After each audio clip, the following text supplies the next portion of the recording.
Okay, hi. Good morning, good afternoon, good evening, everybody from around the world who is watching today. I just want to welcome you here. I want to welcome Jenie, Nowak, and Marianna Cervantes for joining us today. And thank you, Lindsay, as well for joining us. This is going to be a very interesting interview today. We've had Jenie Nowak here before. She has talked about strategies on about like token boards and how to use them, and another session on actually making token boards. We've had another training on, what was it, talking about better behavior or something. Yeah, speech and language, as well as what is behavior analysis. Yes, thank you very much. Yeah, so today Jenie and Marianna are going to be talking to us. The session's going to be slightly different. It's going to be learning strategies for young readers and helping us, like those of us who teach young readers, those of us who homeschool or are helping our kids when they get home from school to accomplish their homework, to help them set up for like a good learning session or something like that. So I just want to thank you for coming, and we'll start right away. Now, just one more second. Shari, did you want to put it on speaker view? Are you able to do that? It should go automatically once Marianna shares her screen. So does she have permissions to share her screen? Yes. Make her co-host. Yes, I multiple people can share, and I just posted to the Zoom room. Okay, awesome. I mean, to the Facebook group. So great. Rosemary, thank you for that introduction. That was really wonderful. And it's nice to kind of create that list of things that we've done together. So it's super to be back. I know that it's been a little while since we've been together. And we have done more specific, one item thing that we talk about during a session. But Marianna is interested in parent training, and she's interested in even learning some things to do with her own children. And so when it comes to reading, you and Shari are the reading experts, and I love seeing what you guys do and the information that you put out. But sometimes I know, as a parent myself, my daughter would come home with these worksheets, and I'm like, how do I even get her to come to the table? How do I get her motivated to want to come do more homework after a day of work? Or, when it was summertime and we were trying to do Camp Mom kind of thing, but that there were worksheets, or there were read the storybook, read one book a day before we get in the pool kind of thing. And it was like, how do we set these things up as the parent, right? Or the home learning environment coach, whatever we call that when we're doing the homeschool thing. How can we set some strategies in place that might not necessarily be tweak the curriculum, because that's not my expertise, but it's how do we help motivate our learners, our students, our kids to want to come and get more homework, more learning, more reading accomplished. And so that's what Marianna had expressed some interest in. So I'm going to turn it over to her and let her lead us through some information today. Thank you, Jenie. And again, thank you everyone for having me today. As Jenie mentioned, we're going to be diving into a lot of strategies to better support our young learners, and not just readers, but our young learners in general. So let me go ahead and start here. So the topic for today is how to implement antecedent interventions to be more successful using ABA strategies. My name is Marianna Cervantes. As I mentioned, I did complete my master's program last year in ABA, and I'm currently a student with Jenie in her company called Plus One Solutions. So that's why I'm here. She made that wonderful connection for me to present to you all. So the learning objectives for today is, we're going to talk about what antecedent interventions are. We're going to dig into why they are helpful. So why are these strategies helpful for us and beneficial for us? We're also going to define two of these antecedent interventions that we can use with typical learners. And I'm going to be providing some examples. And then towards the end, we're going to talk about steps to implement an antecedent intervention with a young reader. So what is an antecedent strategy? Do any of you have an idea of what it might be or what it looks like?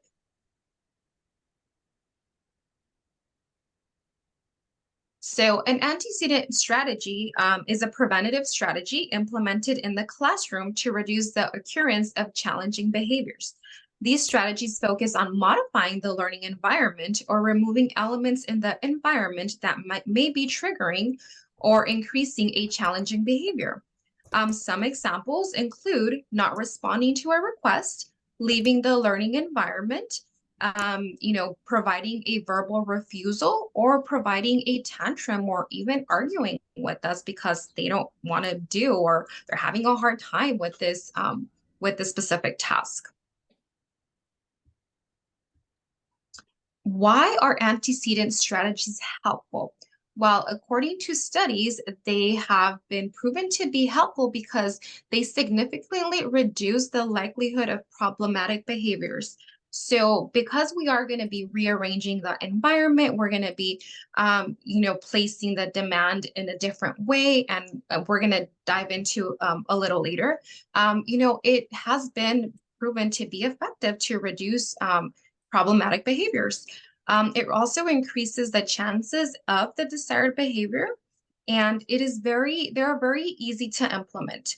And also, because they're educative, we're going to be learning, or with this implementation, we're going to be, maybe as administrators, we're going to be learning a new skill, but our student is also going to be learning a new skill. Who uses antecedent interventions? So antecedent strategies are used by a variety of professionals, including teachers, special educators, therapists, and classroom assistants across school and also in the community settings. This is not limited to this. I use antecedent interventions at a hospital and clinic where I work at. So again, anybody can use antecedent interventions, and they are very beneficial. Now, I have a question here for you all. Antecedent interventions are only used with children diagnosed with autism. Is that true or false? And you can put it in the chat or blur it out. Shout it out. Yeah. Jenny has trouble being quiet. I'll say false. Yes, I say false. Off. Perfect. Thank you. Yes, again, anybody can use an antecedent intervention, and we can administer it and apply it with anybody, not just limited to children with autism. What are some behaviors and skills addressed? An example of an interfering behavior is getting up from seat and interrupting in class. Again, these are just two examples, but we can have a variety of interfering behaviors. And we can also apply an antecedent intervention with on-task behaviors, such as reading and writing. Again, these are just examples. There's a great variety of skills and behaviors to target. Now we're going to dig in a little into some examples of antecedent interventions. So the first one is behavioral momentum, and we're going to talk a lot about behavioral momentum in a bit. But then we also have visual supports. So for visual supports here, we have a first then, which is first you're going to do this, and then you're going to get your reinforcer.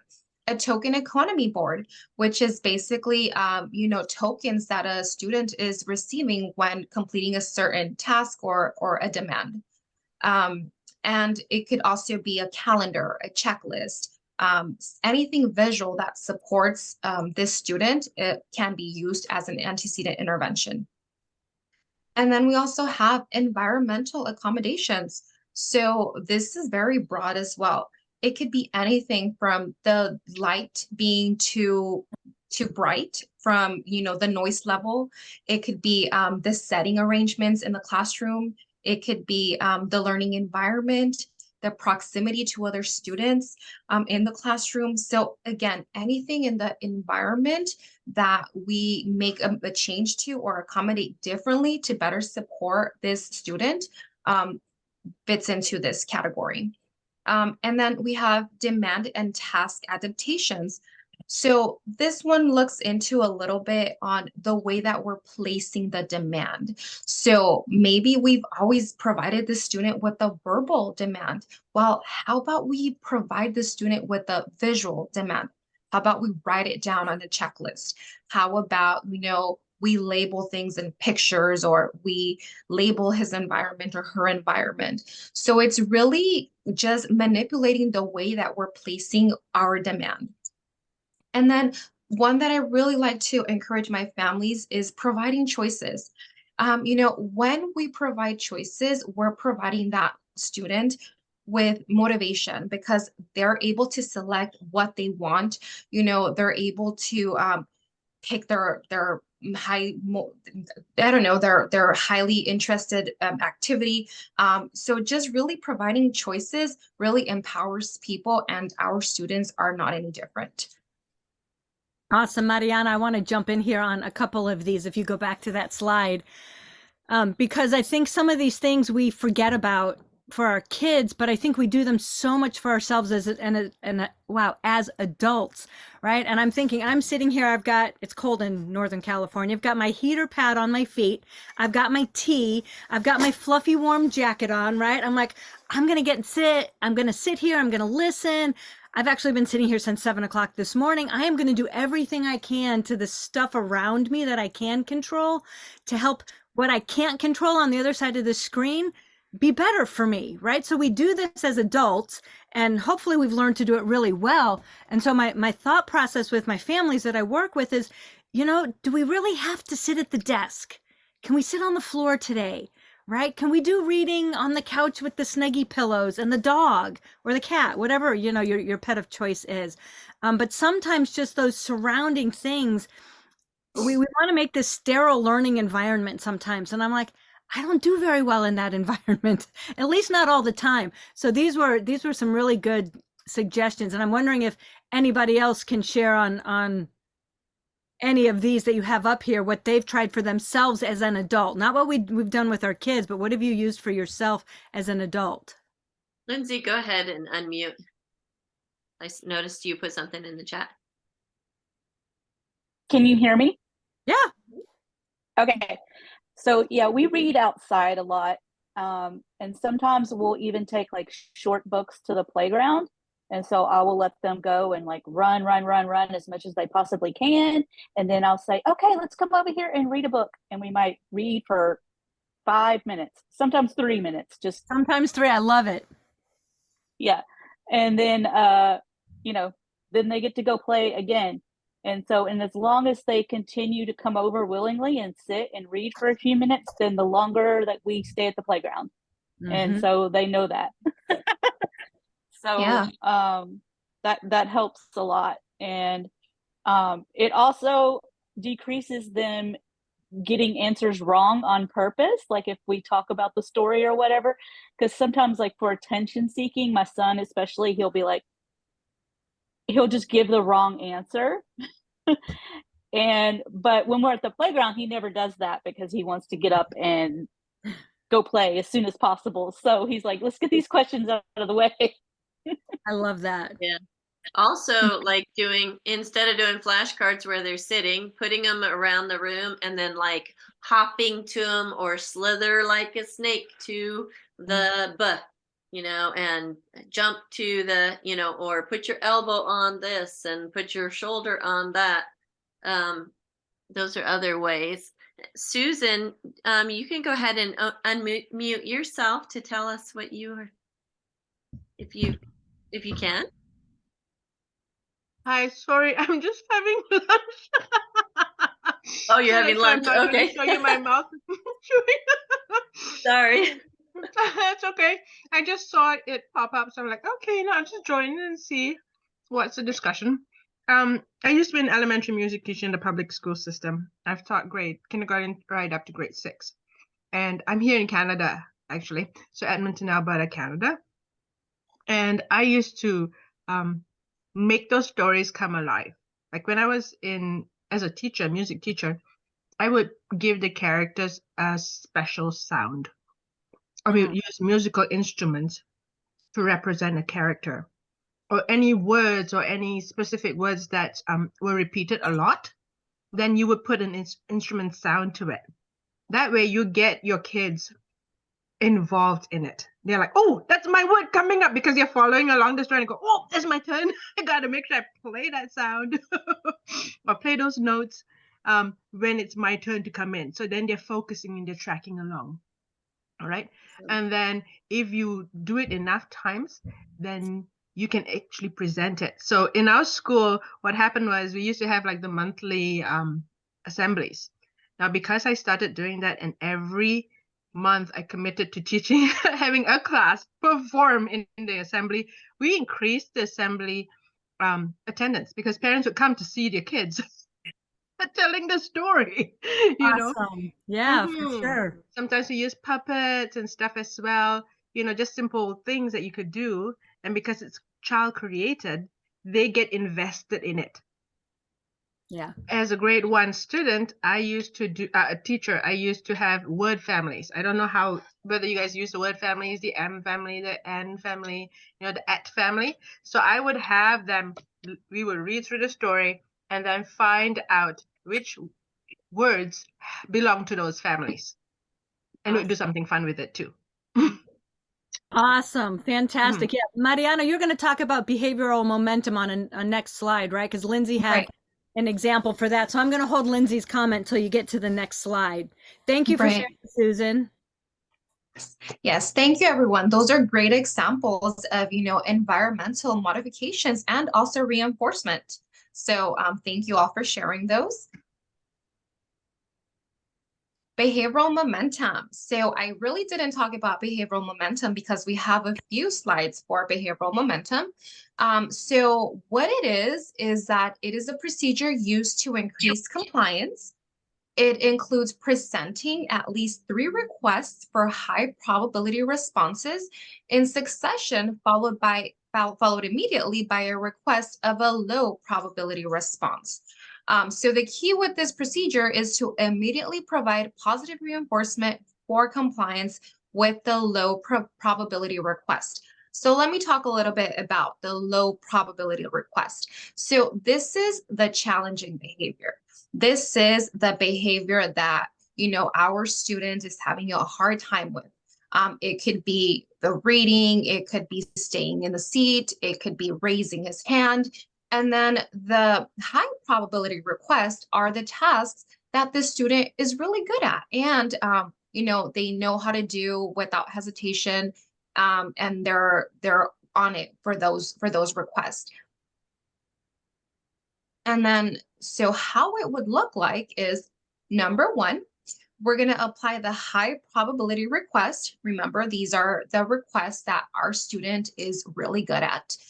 By selecting 2 to 5 of these high probability requests. And then number 2, we're going to present them immediately, you know, on a quick succession. And then we're going to place our low probability request. Again, it's 2 to 5 of the high probability request. And then once we've done at least 2, minimal 2, then we're going to provide our low probability request or our challenging request. After that, after we have presented our low probability request, then we're going to you know, provide that reinforcement. We're going to make sure that we provide our student with their reinforcement and make sure that we let them know, hey, you've done a great job. Thank you for doing what, you know, thank you for reading 2 to 5 pages. Thank you for, you know, staying seated. Here you go. So it's very important that, you know, it's called behavioral momentum because it's really quick. You know, we're going to make sure that our student is, you know, getting that reinforcement. And it's been proven to be really effective because, you know, we're providing a difficult task for the student once they already have done maybe 2 to 5 that are very easy for them. So it works. It's been proven to work, and it's something that with practice, it becomes easy. Right now, it might seem a little difficult, but it's very easy to implement once the momentum is there. So what I hear you saying then is start with 3 things that they're really good at before you do something that is challenging for them to do. Yes, And and we're then- gonna share. And then reward them as soon as they do that challenging thing. Correct. That is true. You're gonna pick the 2 to 5 that this student is really good at, and we're gonna share an example after this slide.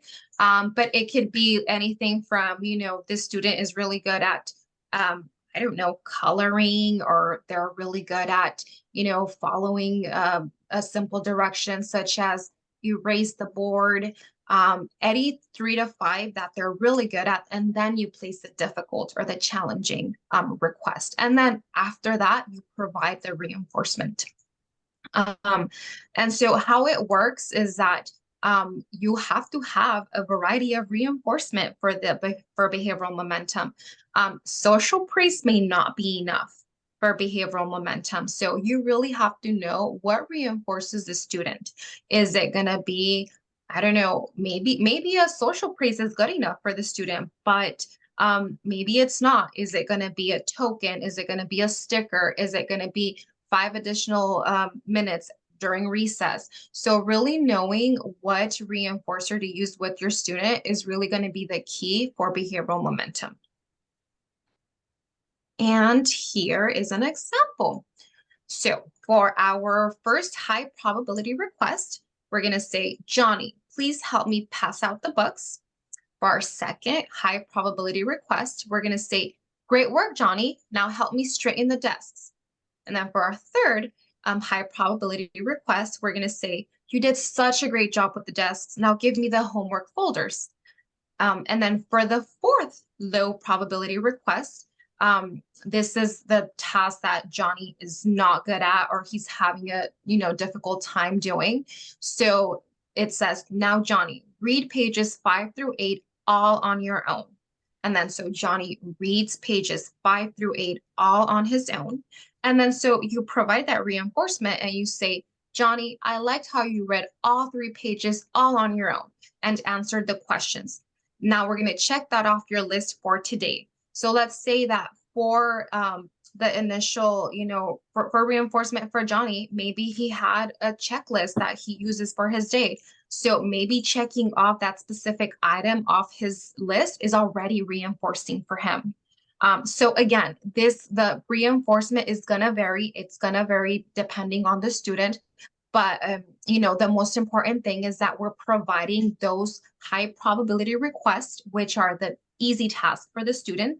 And then we're going to place that difficult task for the student. And then we're going to provide reinforcement right away so that Johnny, is, aware that, okay, I got it. I am having a hard time with this task. However, I did it because I'm on a roll here. I did such a good job with all my other tasks that I want to continue to receive reinforcement. And so the low probability request becomes, a request that is doable for Johnny because of the way that we're presenting the instruction and the way that we are reinforcing. I don't know if there's Go ahead. I don't know if there's anything that you want to add to that, Jenny. Oh, yeah. So Lindsay's comment, which was great, was like, yeah, I'll put something down on a list and check it off just because I want to see them getting that momentum going, right? I wanted to see what I've gotten done. And it's like, again, we use this stuff on ourselves as adults. If we can use it with our learners, it's also super cool. The other thing to think about for this, though, this example is great, but you can also do your high probability or your likely to happen activities can be really short, right? So if you have a student who doesn't like reading words, whatever, you say, okay, well, fine. What letter is this? A. What letter is this? Q. What letter is this? R. What word is this? Family. Right. And so the 3 easy things were simply, labeling 3 letters. And then the harder thing was reading 1 word. So they don't have to be big things to get that momentum going. But sometimes it's like that snowball rolling down a hill. Once you get it going, the next thing is likely to happen. So yeah, this can be great on small things as well as some slightly bigger things. You could also use it for like have them make their words make 3 words with magnetic letters where it's like cat. Now change one letter and make the word bat. Now change the one letter and make the word fat. And then on their next word, then say, now change one letter, make the word hat, and then write the word hat if they don't like to write. Right, right. So it was one letter at a time, and then it became 3 letters. Another one I've seen is, time to do your, write your vocabulary sentences. No, I don't want to. Okay, fine. Write your name. Great. Here, copy the date. Awesome. Write page 1. Super. Now, well, gosh, I can't even think of vocabulary, right? Red is a color, something simple, right? But so that sentence was the hard part, but they write their name, the date, the whatever all the time. So you count those 3 easy things to get the ball rolling and then zoom it in there with that harder task. Yeah. Thank you, everyone. Let's see. Okay, now I have another question. So when implementing behavior momentum, you should only use 1 to 2 high probability requests. True or false? False. False, yes. 2 to What 5. is You said perfect? What is the number? What is the number that we should be looking at? up to 5, right? 2 to 5. 2 to 5. Yeah, perfect. Thank you. And then the next thing I'm going to be digging in is visual supports. So who here uses calendars, checklists, signs, or alarms? I think we all do, right? Have you also ever followed a recipe in a cookbook? Or do you use Post-its to remind you of something?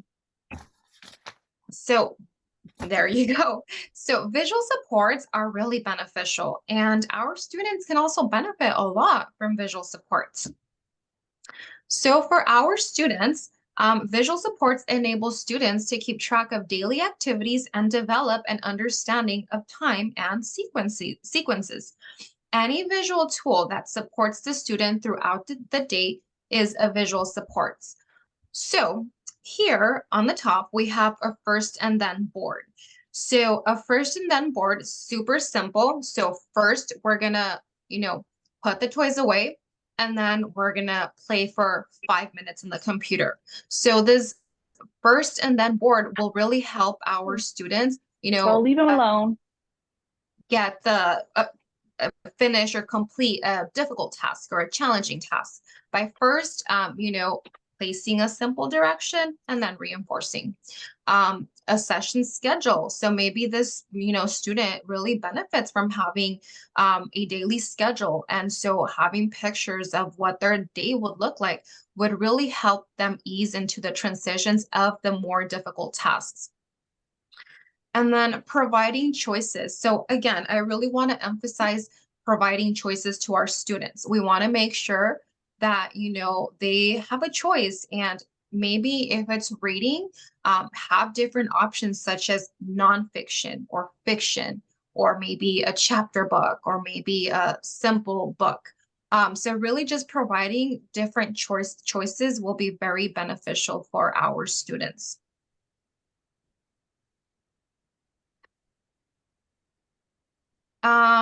Why use visual supports? So we want to use visual supports because students complete more tasks independently.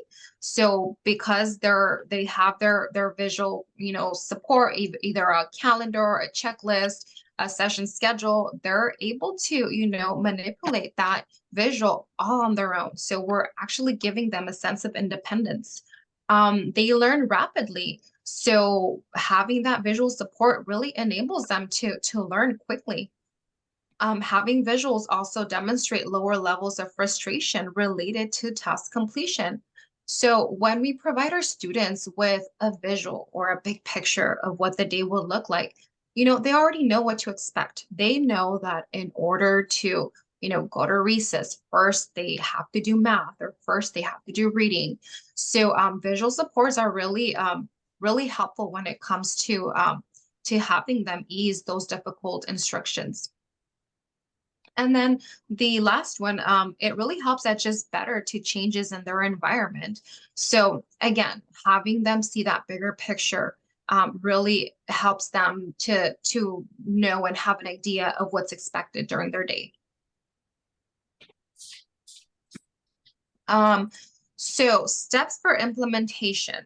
So now we're going to dive into how to implement these antecedent strategies looking at reading. So we're all going to be looking at reading as the selected behavior. So number one, we're going to identify the interfering behavior using ABC data collections or scatter plots. So here on the top, we have an ABC data collection data sheet. And basically what these data sheets do is that they provide us with a lot of information that will help us kind of identify the function of a behavior. So why is this student behaving a certain way? We're going to start noticing patterns. We're going to start noticing, different information to help us better develop a better plan or program for our student. And then we have a scatter plot. So a scatter plot is a recording method, another data collection method that, again, will help us discover different patterns related to a specific problem behavior or in different time periods. So both of these are very helpful. I really like the ABC data sheets. I love to share these with my parents, with my families. So I will be sharing all these towards the end of the presentation as a resource. I put it in the chat forum. Okay, perfect. Thank you, Jenny. And then step 2. So we want to start collecting baseline data. So how does that look like? Well, we want to, again, select the behavior. For this scenario, we have Chad, who's our student. The behavior is that he's talking without raising his hand. The observation period is 9:30 a.m. to 10:10 a.m. So all we're going to do, we're going to date it. We're going to tally the instances in which Chad is talking without raising his hand. And then we're going to have a total. So on 9:30, he had 3 instances. On 10:07, he had 3. 10:14, 8. 10:21, 1. And 10:28, 2. And then so we go back to our ABC data and we notice, specific, information on why on 10:14 did he have so many instances of this behavior. It'll help us better understand, why this behavior is occurring and how we're going to better be able to support Chad. And then the other data collection method is the duration chart.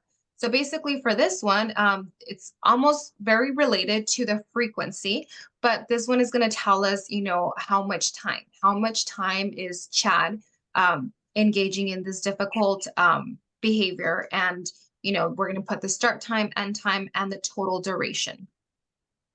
And again, these charts or these data collection methods are going to help us better understand the function of the behavior and how we're going to better support our student. So I think also, so when we look at it in terms of a lesson, we can look at it, you're talking about a math, every day during math time. But if you're a homeschool parent,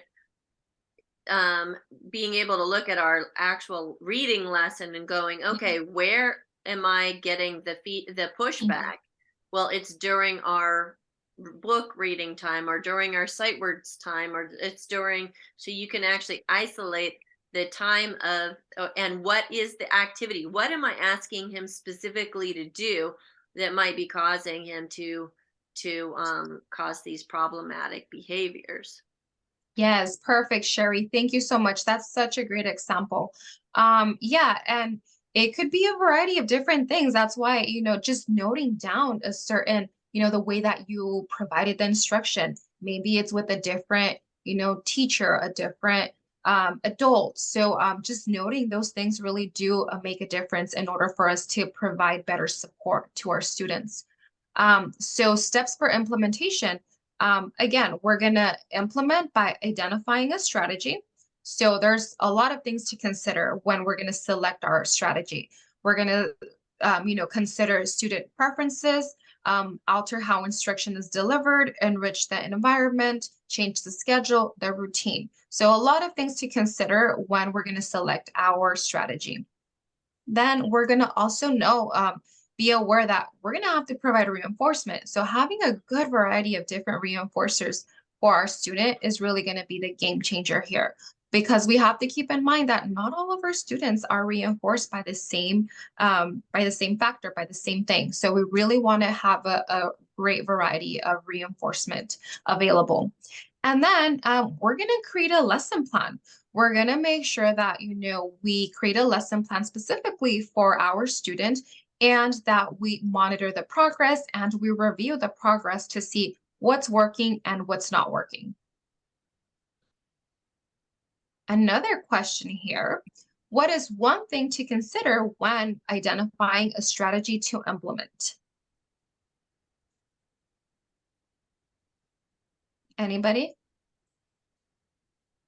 How you're going to count it? Yeah, that's one of them. Anybody else? Making sure your reinforcer is actually reinforcing. Perfect. Thank you, Lindsay. Yeah, awesome. Yes, so we want to ensure that we select a challenging behavior. So first, we want to, select our behavior. So what is it that Johnny is struggling with? Reading, raising his hand. First, we have to identify that challenging behavior. And then we're going to select the best strategy based on the student. So what would Johnny benefit more? Are we going to just accommodate the environment? Are we going to make modifications to the way that we're providing the instruction? Is behavioral momentum a good one for Johnny that I can implement? Or maybe as simple as just creating a visual for Johnny. And then again, like Lindsay said, know what reinforcers to use. Have a good variety of reinforcers available for our students. That is really going to make the difference in motivating them and making sure that, we're setting them up for success. And then creating a lesson plan. Again, creating a lesson plan individualized to the student, making sure that we review progress, and if something's not working, that we revise and we make changes as needed. And now I actually created here an example of what a lesson plan would look like. So we're gonna, put the date in our lesson plan. We have the week of November 17th through November 21st. Our classroom is Miss Banks' summer class. The teacher, Miss Banks. The target behavior. So the target behavior is that we're going to increase the number of books Johnny reads per day during class. The learner's name is Johnny. And the objectives for this week is that Johnny will read 1 book per day with minimal redirection. And an example, less than 2 times. The strategy that I have selected is that I'm going to alter how the instruction is delivered. So based on my data sheets, based on the information that I recorded, I came up with a hypothesis that, the way that I'm providing the instruction is not the most effective one for Johnny. So what I'm going to do is that I'm going to give Johnny written instructions for assignments rather than providing them verbally. So providing verbal, instructions for Johnny hasn't been working. So what I'm going to do now, I'm just going to be writing them down. And again, it could be a, checklist, it could be a visual, it could be a Post-it, whatever you think will help support Johnny, that's what we're going to do. We're going to modify reading instructions by providing Johnny a checklist for completing the tasks. I'm not going to provide attention to Johnny when he is getting up from his seat, because that's an important, pattern that I noticed with the ABC data collections. And I'm going to give Johnny 2 tokens for each book completed per day.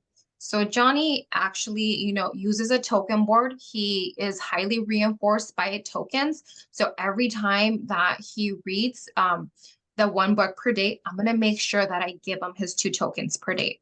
And again, this is going to be tailored for each student, and you're going to, you as a teacher, as an adult, you're going to be the one in charge to better find the strategies that will support the student the most.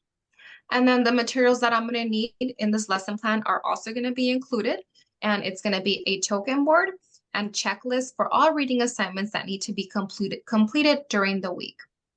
Again, very simple, very straightforward, but you know, it's really just changing and manipulating a few things so that I'm setting up Johnny for success.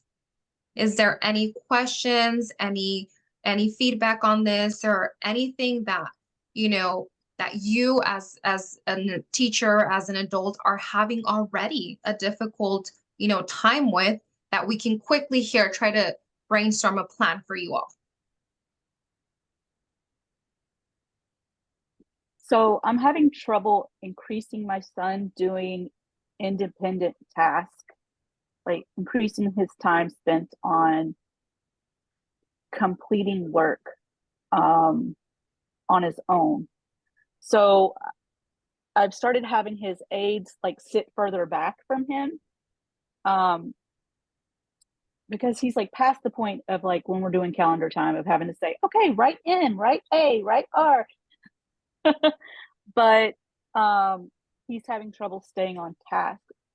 So I was trying to think, should I just decrease my expectation and just say, maybe I'm just right now expecting him to stay on task for 1 minute without redirection?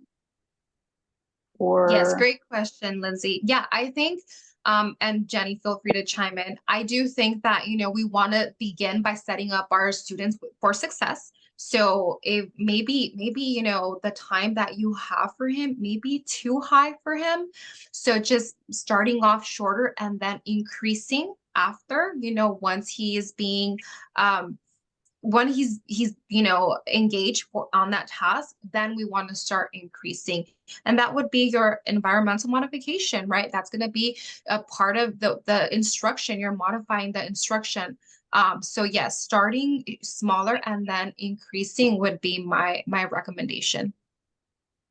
I don't know if you have anything to add, Jenny. Follow the data, right? That data sheet, or those data sheet examples that Marianna showed you guys. If you don't know how long he's currently sitting, then it's kind of a shot in the dark to guess where to put that, right? Is 5 minutes too long? Well, if he's already sitting for 10, then it's too short. But if he's only sitting for 5 seconds, then yeah, maybe that's way too long. So yeah, Marianna, your idea of follow the data is spot on. Mm-hmm.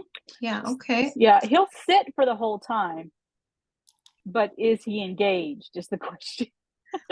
Right. And you know, this is probably a question for another day, but being able to figure out what the truly challenge is, right? Because if you tell me he doesn't do the work, I'm thinking, well, he's getting up and walking away, but you're saying, oh no, he's sitting, and he's sitting right there. He's just staring off into space. That was the story of my life. You know, I didn't want to do what was here. I wanted to do what was out there.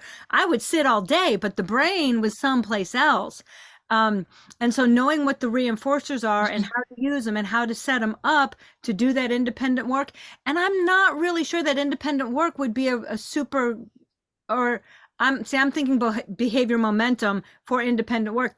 To me, that's not really a match. So maybe the visuals, maybe a checklist, right? Because you mentioned checklist. So if he's supposed to do 5 math problems on his own, then he does 1 and he checks it. He does 2 and he checks it. He does 3 and he checks it. He does 4 and he checks it. Or even something a little more attention getting, right? I've got one of these crazy front desk help bells. Ding, ding, ding, ding, ding. Right? And so you do math problem 1 and you get to give it a ding, and you do problem 2 and get to give it a ding. Now, some kids, that's going to drive them crazy, but some kids are going to just love being able to do that. And then, great, now do 2 problems before you give it a ding, and now do 3 problems before you give it a ding. And eventually you fade it out, but figuring out where they are and where you want to get them will help you arrange the antecedent strategies to be most beneficial. I think too, like Lindsay, you'll be, when you join our program, you'll be able to use these, but like you can move your little rock climber, your little mountain climber dude up with each thing that he's completed, so that he has the visual display of feeling like he's completing the task as he goes too. So yeah, that's so like I have like lots of visuals because they do work well for him. So I have like stuff like this. Nice. Perfect. But yeah, I think that's what I'm going to do. I'm going to create a chart just for calendar time that says like write the month, okay, write the day, and to try to see if that won't encourage him to move along on his own, because like he can complete the calendar page completely on his own. It's not an ability question. But he wants somebody to sit there and be like, okay, circle March, okay, write March, okay, you know, up, write A, up, no, picture A, you know, Yeah. and so, and I want to kind of wean him off of that, because he's not going to have a one-on-one to sit behind him for the rest of his life. So,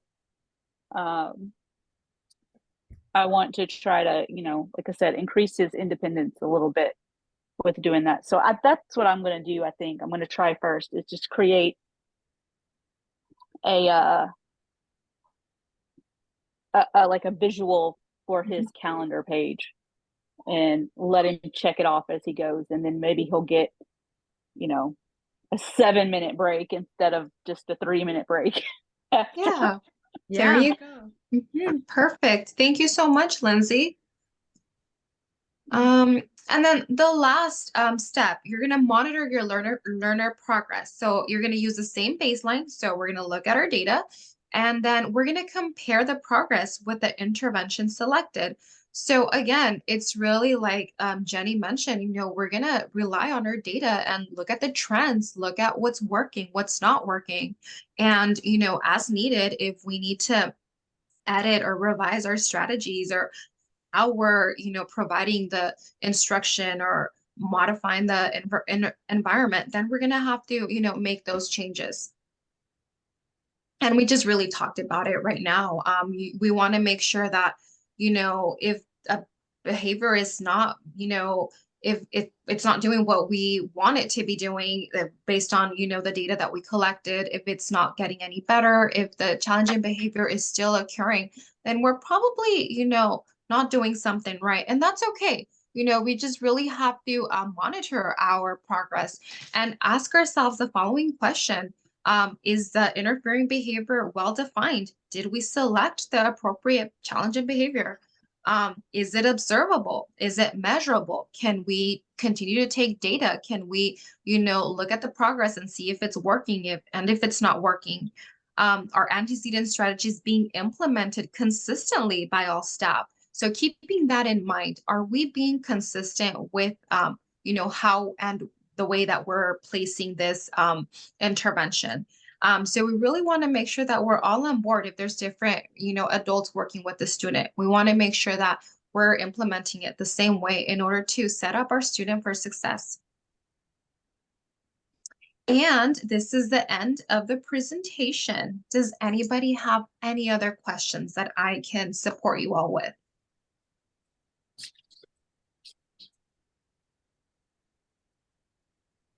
No questions. Okay, perfect. Here are my references, and I do have resources for you all. So there's data collection sheets, there's token, you know, examples, visuals. I really love ABA free resources. It's a Google Drive that's there on the drive for us. It's completely free of charge. And anything that you might find beneficial, specifically ABC data, token boards, and visuals, you can find them there. So I really do encourage you all to take a look. Can you do us a favor and put these all 4 of these links in the Facebook group with the video once we put the video in? Yes, definitely. I can do that. Great, thank you. Yeah. Well, thank you so much for sharing all of that with us. It's very helpful. It gives us lots to chew on.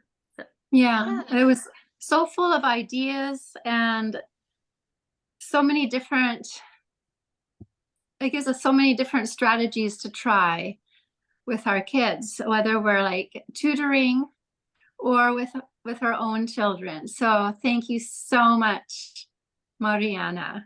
Yes, thank you again for having me. And I will definitely put those in for the chat in your group for information and for resources. Perfect. Thank you so much. Thank you all. Thank you, guys.